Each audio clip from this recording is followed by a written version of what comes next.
Hello friends, আজকে আপনাদের সাথে শেয়ার করব সুজির হালুয়া।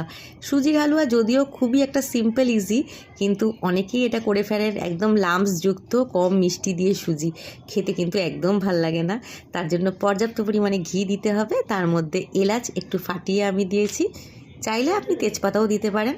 আর সুজিটাকে ভালো করে ভাজতে হবে যাতে সুজিটার থেকে ঘিটা ছাড়ে।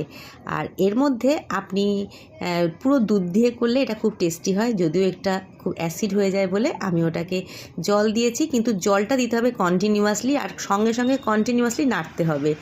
ছেড়ে দিলেই কিন্তু বা অল্প জল দিলে বা দুধ দিলেই কিন্তু এটা লাম্পস পেকে যায়। পরিমাণ মতন চিনি দিতে হবে, ঠিক যেই বাটিটাতে মেপে সুজি দিয়েছি সেই বাটিটা মেপেই চিনি দিয়েছি। ঠিক ততটা পরিমাণ চিনি দিলে একদম পারফেক্ট মিষ্টি হবে।